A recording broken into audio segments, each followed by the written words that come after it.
اب ہم آگے بڑھتے ہیں۔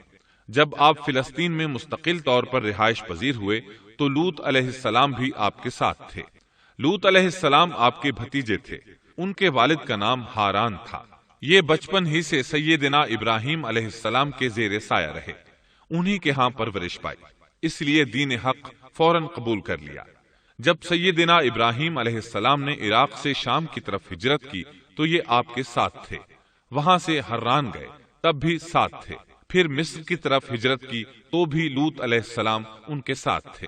آخرکار جب آپ نے مصر کو بھی خیر بات کہا اور فلسطین آ گئے تب بھی یہ ساتھ تھے۔ اب ابراہیم علیہ السلام نے لوط علیہ السلام کو حکم دیا کہ وہ بستی سدوم کی طرف چلے جائیں، اس لیے کہ اس بستی کے لوگ کفر کی انتہائی گہرائی میں جا چکے ہیں۔ انہیں کفر و شرک سے نکالنے کے لیے وہاں جائیں، انہیں اللہ کے احکام سنائیں، اللہ کی طرف دعوت دیں۔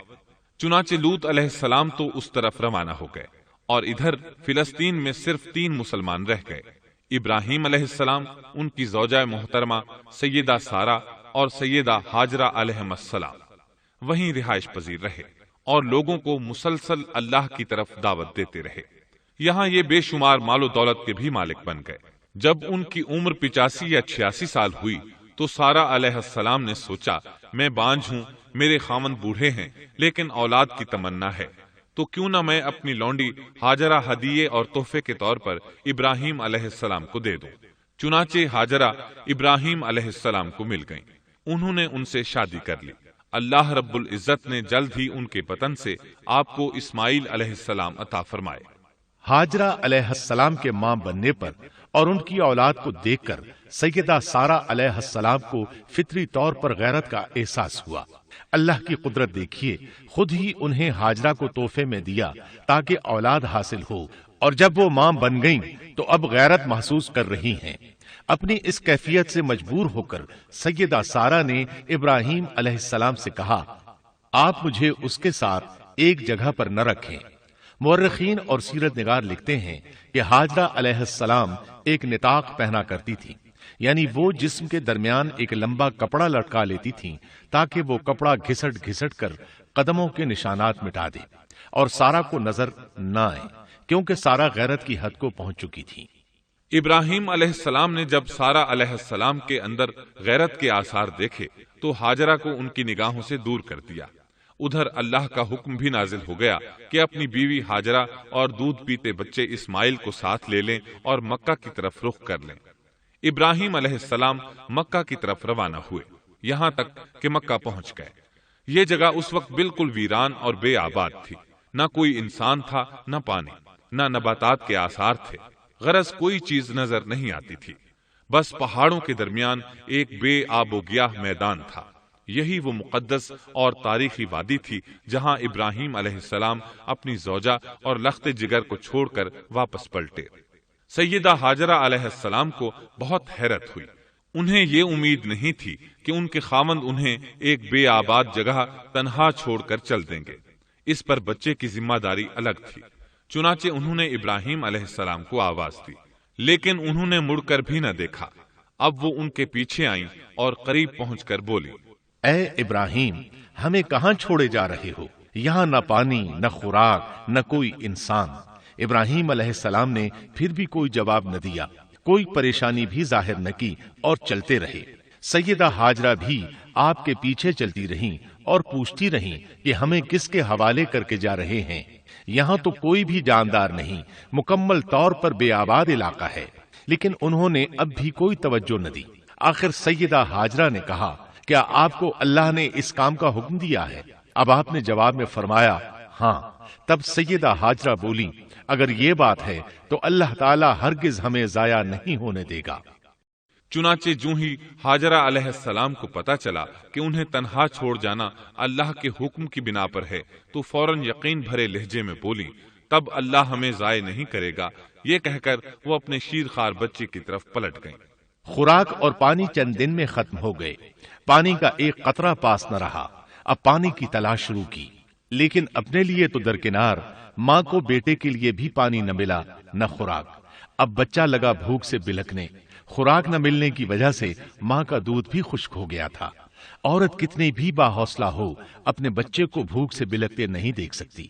اب انہوں نے بچے کو وہیں چھوڑا اور تیزی سے قریبی پہاڑی صفا کی طرف لپکی، اوپر چڑھ کر ادھر ادھر نظر دوڑائی کہ شاید کسی طرف پانی یا خوراک نظر آ جائے یا کسی انسان کی جھلک نظر آ جائے۔ جب کچھ نظر نہ آیا تو نشیب کی طرف چلی، ساتھ میں بچے کی طرف بھی دیکھتی جاتی تھی۔ نشیب میں پہنچی تو بچہ نظروں سے اوجھل ہو گیا، اس پر اور بے چین ہوئی اور بلندی کی طرف دوڑی۔ اس طرح مروہ پہاڑی پر چڑھ گئیں، وہاں بھی چاروں طرف نگاہ دوڑائی لیکن کچھ نظر نہ آیا۔ خیال آیا کہ پھر کوشش کرنی چاہیے۔ اس خیال سے مروہ پہاڑی سے اتری اور صفا کی طرف چل دی۔ درمیان میں نشیب کی وجہ سے بچہ نظر نہ آیا تو دوڑنے لگی۔ اس طرح پھر صفا پر چڑھ گئیں۔ اللہ اکبر! ایک تو عورت ذات کمزور، پھر بھوک پیاس سے نڈھال، اس پر کس قدر سعی اور کوشش میں مصروف، وہ بھی اپنے بچے کے لیے۔ بہرحال بار بار کوشش کے خیال سے انہوں نے صفا اور مروہ پہاڑیوں کے درمیان 7 چکر لگائے۔ یہی وجہ ہے مسلمان عازمین حج صفا و مروہ کے درمیان سعی کرتے ہیں تاکہ اس واقعے کی یاد تازہ ہو جائے۔ جب وہ آخری مرتبہ مروہ پر پہنچی تو انہوں نے ایک آواز سنی۔ یہ آواز اسماعیل علیہ السلام کے قریب سے آئی تھی۔ انہوں نے پوری توجہ سے آواز کو سننے کی کوشش کی اور جلدی سے اسماعیل کے قریب پہنچی۔ کیا دیکھتی ہیں؟ اسماعیل کے قدموں کے نیچے سے پانی پھوٹ رہا ہے، کیونکہ جبریل علیہ السلام کو اللہ نے اس صابرہ خاتون کی مدد کے لیے بھیجا تھا۔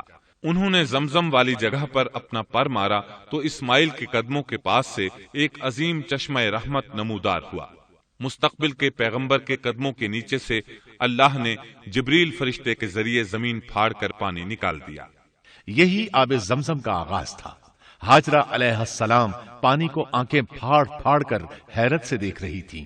ان کی خوشی کی انتہا نہ رہی جب انہوں نے دیکھا پانی پھوٹ پھوٹ کر چاروں طرف بہ رہا ہے۔ زمین ہموار تھی، اس لیے انہوں نے زمین کو کھودنا شروع کر دیا تاکہ پانی ادھر ادھر نہ بہ جائے۔ پھر انہوں نے اس گڑھے کے چاروں طرف پتھر رکھ دیے اور زبان سے بولی، زم زم، اس کا مطلب ہے رک جا۔ نبی اکرم صلی اللہ علیہ وسلم کا فرمان ہے، اللہ اسماعیل کی والدہ پر رحم فرمائے، اگر وہ جلد بازی سے کام نہ لیتی تو زمزم ایک بہنے والا چشمہ ہوتا۔ لیکن انہوں نے اس کے گرد بند باندھ دیا۔ انہیں دراصل اس وقت پانی کی شدید ضرورت تھی، اس لیے انہوں نے پانی کو اپنے پاس جمع کر لیا تاکہ بہہ کر ضائع نہ ہو جائے۔ انہوں نے اسماعیل کو پانی پلایا، خود بھی خوب پیا، اور یہ اللہ تعالی کی طرف سے ان کی مہمان نوازی تھی۔ وہاں کوئی اور انسان نہیں تھا، نہ کھانے کی کوئی چیز تھی، بس یہی آب زمزم ان کے لیے کھانے اور پینے کا کام دے رہا تھا۔ اب چونکہ زمزم ایک چشمہ بن گیا تھا، اس لیے پرندے بھی آنے لگے۔ انہی دنوں عرب کے قبیلوں میں سے ایک قبیلہ بنو جرہم یمن کو خیر باد کہہ کر اس طرف آ رہا تھا۔ یمن میں ایک بہت بڑا ڈیم تھا۔ پہاڑوں کے درمیان انہوں نے پانی کو روک کر ایک بہت بڑا بند قائم کر رکھا تھا۔ اس سے پورا سال آسانی سے کھیتی باڑی کرتے تھے۔ اس ڈیم کی بدولت ان کا آبپاشی کا نظام بہت اچھا تھا۔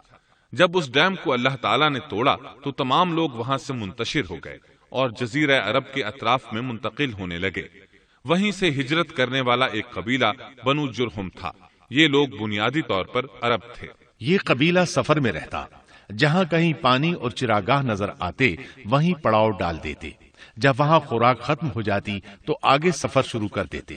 چونکہ وہ بہت بڑے تاجر تھے، اس بنا پر ان راستوں سے خوب واقف تھے۔ انہیں چشموں کا خوب علم تھا۔ ملک شام کی طرف بھی ان کی آمد و رفت تھی۔ یہ قبیلہ بنو جرہم مکہ کے قریب پہنچا تو فضا میں پرندوں کو منڈلاتے پایا۔ کہنے لگے، ان پرندوں کی موجودگی میں ضرور کوئی راز ہے۔ اب انہوں نے اپنے کچھ آدمی اس طرف بھیجے۔ یہ لوگ جلد ہی چشمے تک پہنچ گئے۔ انہوں نے وہاں ایک عورت اور اس کے بچے کو پایا۔ پھر وہ لوگ ان کے پاس آئے، وہاں پڑاؤ ڈالنے کی اجازت مانگی۔ سیدہ ہاجرہ نے فرمایا، ٹھیک ہے، لیکن شرط یہ ہے کہ تمہیں اجرت ادا کرنا ہوگی۔ ان کے لیے یہ سستا سودا تھا۔ ان کے پورے قبیلے کو سامان زندگی مل رہا تھا، جبکہ صرف ایک عورت اور اس کے بیٹے کی ذمہ داری ان پر عائد ہو رہی تھی۔ انہوں نے فوراً حامی بھر لی اور وہاں رہائش اختیار کر لی۔ اس طرح یہ لوگ سیدہ ہاجرہ علیہ السلام کی معیشت کا ذریعہ بن گئے اور اس طرح سیدنا اسماعیل علیہ السلام بنو جرہم میں پرورش پاتے رہے۔ انہوں نے ان لوگوں سے عربی سیکھ لی اور ان سے بھی زیادہ عربی دان بن گئے، فصاحت اور بلاغت سے عربی میں بات چیت کرنے لگے۔ پھر ان کی اس قبیلے میں شادی ہو گئی، ان کی اولاد سے عرب قوم کا آغاز ہوا۔ انہی میں سے سرور کائنات محمد صلی اللہ علیہ وسلم کی ولادت باسعادت ہوئی۔ بنو جرہم کی آمد اور آبادی ابراہیم علیہ السلام کی دعا کا نتیجہ تھی۔ جب انہوں نے اپنی بیوی اور بچے یعنی دو کمزور انسانوں کو اس ویران جگہ چھوڑا تھا تو یہ دعا مانگی تھی، اے ہمارے پروردگار، میں نے اپنی کچھ اولاد اس بے آباد جنگل میں تیرے حرمت والے گھر کے پاس بسائی ہے۔ یہاں یہ سوال پیدا ہوتا ہے کہ کیا اس وقت بیت اللہ کی تعمیر ہو چکی تھی؟ درست بات یہ ہے کہ اس وقت خانہ کعبہ کی تعمیر نہیں ہوئی تھی۔ پھر سوال پیدا ہوتا ہے کہ کیا ابراہیم علیہ السلام کے زمانے سے پہلے اس کی تعمیر ہو چکی تھی یا صرف جگہ ہی معروف تھی؟ اس بارے میں دو طرح کی روایات ہیں۔ بعض میں آتا ہے کہ صرف اس کی جگہ معروف تھی، اور بعض میں ہے کہ ابراہیم علیہ السلام سے پہلے شیس علیہ السلام نے اس کو تعمیر کیا تھا اور وہ گردش ایام کے ساتھ ساتھ منہدم ہو کر ختم ہو گیا۔ لیکن بہرحال اس کی جگہ معلوم تھی اور وہی پہلا گھر تھا، جیسا کہ اللہ نے خبر دی ہے۔ اللہ تعالیٰ نے پہلا گھر جو لوگوں کے لیے مقرر کیا تھا وہی ہے جو مکہ میں ہے، اور وہ پوری دنیا کے لیے برکت اور ہدایت والا ہے۔ ابراہیم علیہ السلام نے اللہ تعالیٰ سے یہ دعا مانگی تھی، اے ہمارے پروردگار، میں نے اپنی کچھ اولاد اس بے کھیتی کے جنگل میں تیرے حرمت والے گھر کے پاس بسائی ہے۔ اے ہمارے پروردگار، یہ اس لیے کہ وہ نماز قائم کریں، پس تو کچھ لوگوں کے دلوں کو ان کی طرف مائل کر دے اور انہیں پھلوں کی روزیاں عطا فرما تاکہ یہ شکر گزاری کریں۔ دن گزرتے رہے اور اسماعیل علیہ السلام بنو جرہم کے ماحول میں عمر کی منزلیں طے کرتے رہے اور وہ ہوش سنبھالنے کے قریب ہو گئے۔ ابراہیم علیہ السلام ہر سال ایک دو بار اپنے گھرانے کی دیکھ بھال کے لیے چکر لگاتے تھے۔ جب اسماعیل علیہ السلام نے ہوش سنبھالا تو ایک بار پھر ایک عظیم آزمائش کا وقت آ گیا۔ ہوا یوں کہ ایک مرتبہ ابراہیم علیہ السلام مکہ تشریف لائے، ایک جگہ آرام کے لیے بیٹھے کہ نیند کی وادی میں پہنچ گئے۔ نیند میں انہوں نے خواب دیکھا کہ اپنے لخت جگر کو اپنے ہاتھ سے ذبح کر رہے ہیں، ساتھ ہی آنکھ کھل گئی۔ ابراہیم علیہ السلام جانتے تھے کہ انبیاء کرام کے خواب حقیقت ہوتے ہیں، اللہ کی طرف سے وحی ہوتے ہیں، اور شیطان کسی صورت ان کے خواب میں نہیں آ سکتا۔ لہٰذا انہوں نے اس خواب کے مطابق عمل کرنے کا پختہ ارادہ کر لیا، کسی قسم کی پریشانی کا شکار نہ ہوئے۔ اللہ رب العزت نے اس عظیم اور تعجب خیز واقعے کا قرآن مجید میں ذکر کرتے ہوئے فرمایا، اور ابراہیم نے کہا، میں تو ہجرت کر کے اپنے پروردگار کی طرف جانے والا ہوں، وہ ضرور میری رہنمائی کرے گا۔ اے میرے رب، مجھے نیک بخت اولاد عطا فرما۔ تو ہم نے ایک بردبار بچے کی بشارت دی۔ پھر جب بچہ اتنی عمر کو پہنچا کہ اس کے ساتھ چلنے پھرنے لگا تو ابراہیم نے کہا، میرے پیارے بیٹے، میں نے خواب دیکھا ہے کہ میں تجھے ذبح کر رہا ہوں، اب تو بتا تیری کیا رائے ہے؟ یہاں سوال پیدا ہوتا ہے کہ ابراہیم علیہ السلام نے اسماعیل علیہ السلام سے مشورہ کیوں لیا؟ وہ چاہتے تو اسماعیل کو سوتے میں ذبح کر دیتے، اس طرح اللہ کا حکم بجا لاتے۔ وہ بیٹے کے پاس کیوں گئے اور ان سے مشورہ کیوں لیا؟ جی ہاں، یہ مسئلہ یاد رکھنے کے قابل ہے کہ ہر مسلمان پر لازم ہے کہ وہ اپنے دوسرے مسلمان بھائی کو اجر و ثواب میں شامل کرنے کی کوشش کرے۔ ابراہیم علیہ السلام نے بیٹے کو ثواب میں شامل کرنے کے لیے انہیں اللہ کے حکم سے آگاہ کیا۔ یہ نہ چاہا کہ میں اکیلا ہی اجر لیتا رہوں، بلکہ دوسرے کی خیر خواہی کو پیش نظر رکھا۔ والدین کے لیے آپ کے اس انداز میں نصیحت موجود ہے، یہ کہ اولاد کو ثواب کے مواقع فراہم کریں، ان کی صحیح تربیت کریں۔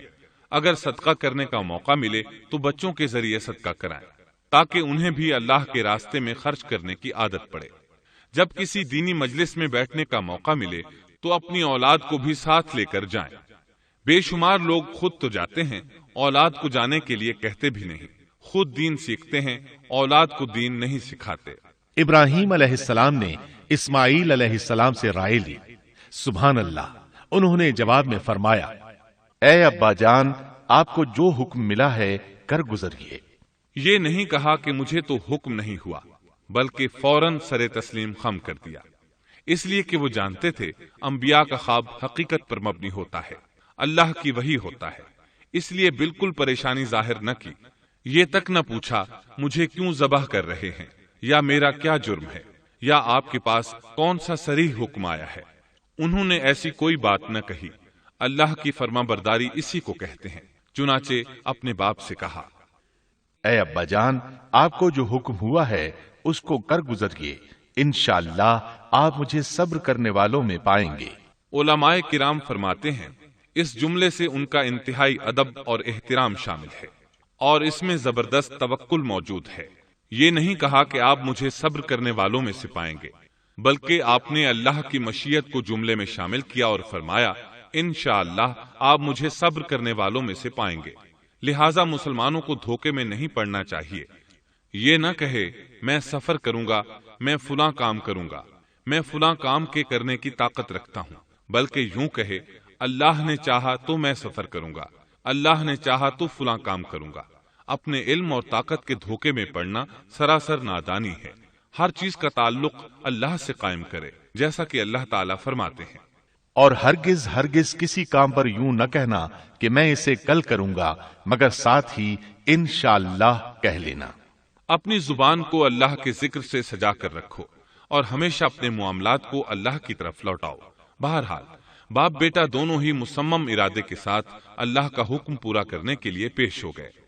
اسماعیل علیہ السلام نے اپنے والد محترم سیدنا ابراہیم علیہ السلام سے کہا، جب آپ مجھے ذبح کرنے لگیں تو میری پیشانی کو زمین پر رکھ دیجیے گا، تاکہ آپ کو میرا چہرہ نظر نہ آئے اور کہیں آپ کے ہاتھ رک نہ جائیں، چہرہ دیکھ کر آپ پر شفقت پدری غالب نہ آ جائے۔ اب ابراہیم علیہ السلام نے بیٹے کی پیشانی پکڑ کر زمین پر لٹا دیا، جیسا کہ اللہ تعالیٰ نے فرمایا۔ جب دونوں مطیع ہو گئے اور ابراہیم نے اسے پیشانی کے بل لٹا دیا، اب انہوں نے چھری پکڑی اور گردن پر چلا دی، لیکن چھری نے گردن نہ کاٹی، بالکل اسی طرح جیسے آگ نے ابراہیم کو نہیں جلایا تھا، اس لیے کہ چھری میں کاٹنے کی طاقت اور آگ میں جلانے کی صلاحیت اللہ کے حکم کے بغیر نہیں آ سکتی۔ اللہ نے دونوں سے یہ طاقتیں سلب کر لی۔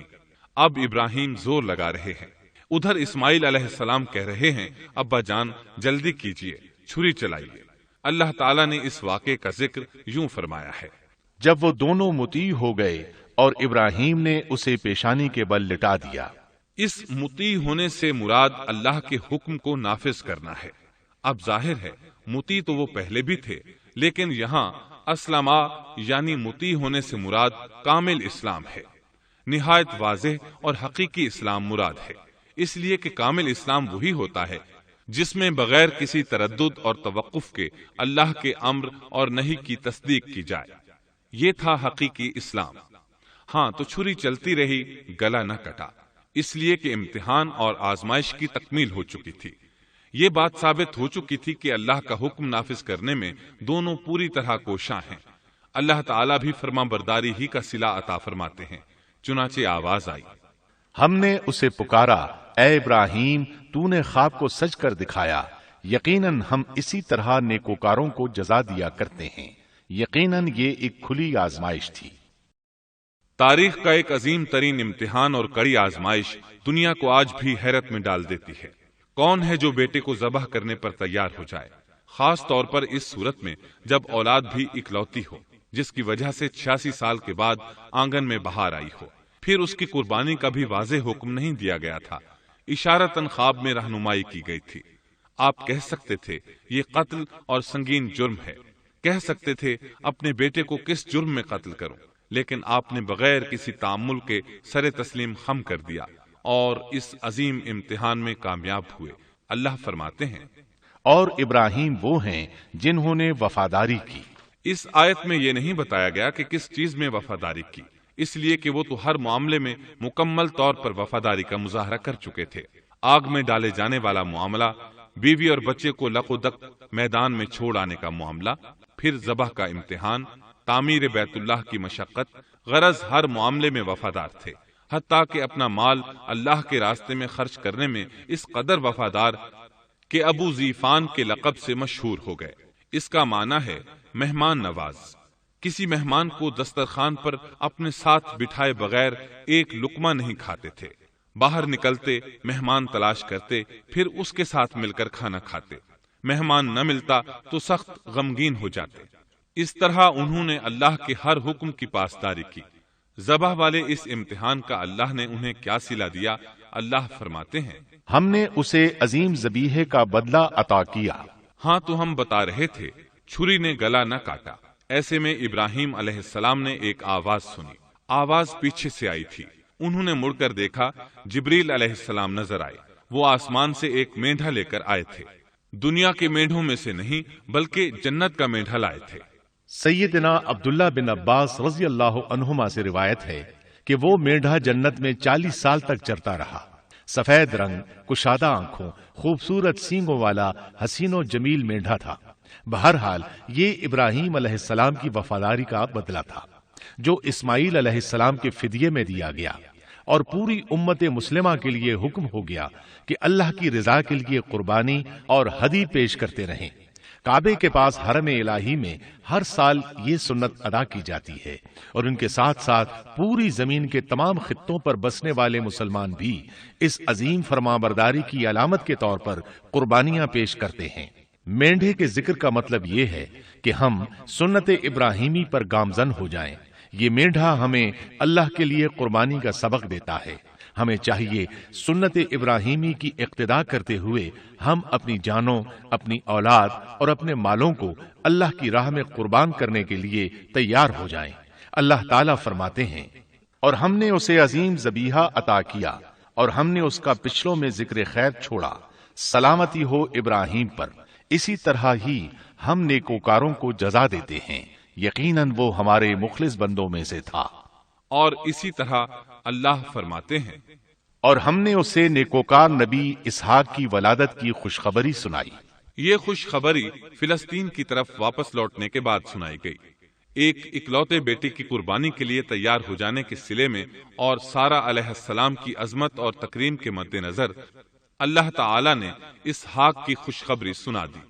یہ آیت ذبح کے واقعے کے بعد اللہ تعالی نے ذکر فرمائی ہے۔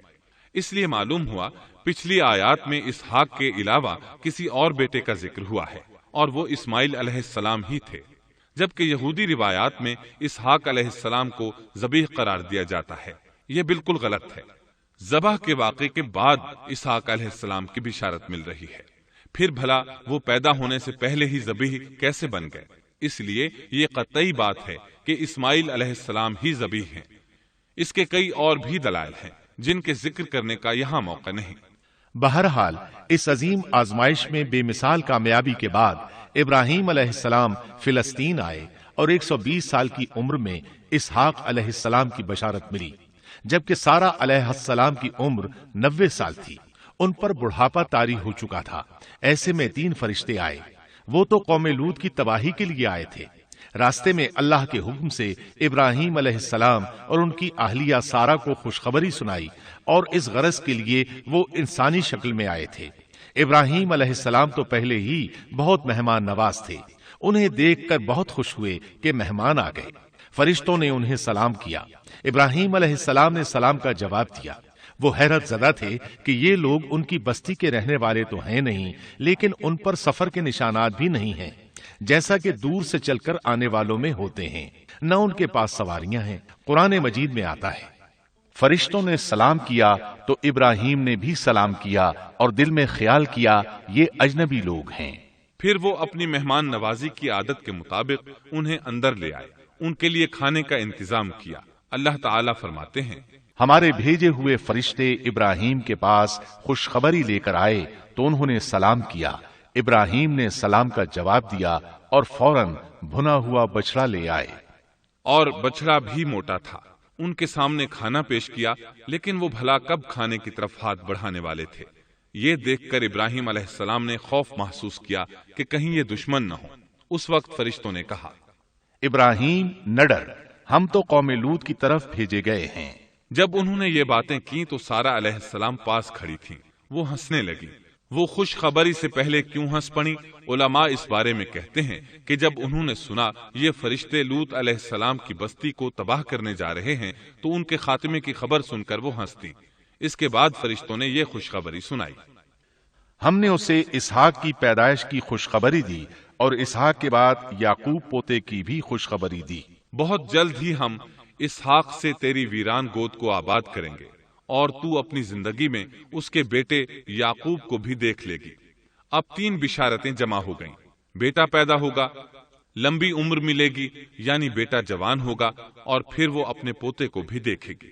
اس سے بڑھ کر کیا عزت اور تکریم ہو سکتی ہے؟ اس لیے جب نبی کریم صلی اللہ علیہ وسلم سے پوچھا گیا کریم یعنی عزت والا کون ہے، تو آپ نے فرمایا کریم بن کریم بن کریم بن کریم، یعنی یوسف بن یعقوب بن اسحاق بن ابراہیم علیہ السلام۔ مطلب یہ کہ نبی بن نبی بن نبی بن نبی۔ یہ یوسف علیہ السلام کی شان ہے کہ خود بھی کریم، باپ بھی کریم، دادا بھی کریم اور پردادا بھی کریم۔ اس سے بڑھ کر عزت افزائی کیا ہو سکتی ہے؟ بہرحال فرشتوں نے انہیں خوشخبری دی۔ پھر انہوں نے ابراہیم کو ایک صاحب علم لڑکے کی بشارت دی۔ خوشخبری سن کر سیدہ سارہ حیران ہوئی، مارے حیرت کے منہ سے ہلکی سی چیخ نکل گئی۔ انہوں نے اپنے رخسار پر ہاتھ مارا جیسا کہ عورتوں کی عادت ہوتی ہے۔ کہنے لگی ہائے افسوس، کیا میں بچہ جنوں گی حالانکہ میں بانجھ ہوں اور میرے خاوند بوڑھے ہیں؟ یہ تو حیرت کی بات ہے۔ ایک دوسری جگہ اللہ تعالیٰ نے یہ الفاظ فرمائے، کہنے لگی میں بوڑھی اور بانجھ ہوں، بھلا میں بچے کو کیسے جنم دوں گی؟ اس پر فرشتوں نے کہا تو اللہ کے حکم پر تعجب کرتی ہے، اے اہل بیت، یہ تو اللہ کی تم پر رحمت اور برکت ہے، وہ بہت بزرگ اور قابل تعریف ہے۔ دوسری آیت میں ہے انہوں نے کہا اسی طرح تیرے رب نے فیصلہ کیا ہے اور ہمیں کہا ہے، یقیناً وہ بہت حکمت والا ہے اور علم رکھنے والا ہے۔ یہ تھی اسحاق علیہ السلام کی ولادت کی خوشخبری۔ ابراہیم علیہ السلام مکے میں سیدنا اسماعیل علیہ السلام سے ملنے کے لیے آتے رہتے تھے۔ ایک روز آئے تو ان سے کہا اے میرے بیٹے، اللہ تعالیٰ نے مجھے حکم دیا ہے کہ اس مقام پر اللہ کا گھر تعمیر کرنا۔ اسماعیل علیہ السلام نے فوراً کہا میں حاضر ہوں۔ اس طرح انہوں نے کھدائی شروع کی۔ ایسے میں انہیں شیش علیہ السلام کی تعمیر کے آثار نظر آئے۔ انہوں نے اس پر تعمیر شروع کر دی۔ ایک روایت میں یہ بھی ہے کہ انہوں نے فرشتوں والی بنیادوں کے آثار بھی دیکھے۔ نبی کریم صلی اللہ علیہ وسلم کی جوانی کے دنوں میں جب مکے کے قریش نے کعبے کی تعمیر نئے سرے سے کی تو انہوں نے اس کی بنیادوں کو گہرا کرنا چاہا۔ وہ کھدائی کرتے ان سبز پتھروں تک پہنچ گئے جو پہاڑوں کی چوٹیوں کی طرح نظر آ رہے تھے۔ انہوں نے ان پتھروں کو نکالنا چاہا۔ ایک شخص نے کدال کے ذریعے ایک پتھر کو باہر نکالا تو اس کے نیچے سے اتنا نور نکلنے لگا کہ قریب تھا وہ شخص اندھا ہو جاتا۔ پھر پتھر خود بخود نیچے جا گرا اور اپنی جگہ پر جم گیا۔ اس کے بعد لوگوں نے ان پتھروں کو ہاتھ نہ لگایا اور تعمیر شروع کر دی۔ قرآن مجید میں تعمیر کعبہ اور بیت اللہ کا تذکرہ اس طرح آیا ہے، اور جب ہم نے بیت اللہ کے مکان میں ابراہیم کو جگہ دی اور فرمایا کہ میرے ساتھ شرک نہ کرنا اور میرے گھر کو طواف، قیام اور رکوع و سجود کرنے والوں کے لیے پاک رکھنا، اور فرمایا بے شک لوگوں کے لیے جو پہلا گھر تعمیر کیا گیا ہے وہ مکہ میں ہے، وہ جہان والوں کے لیے برکت اور ہدایت کا ذریعہ ہے، اس میں واضح نشانیاں ہیں، مثلا مقام ابراہیم، تو جو کوئی حرم میں داخل ہوگا وہ امن میں آ جائے گا۔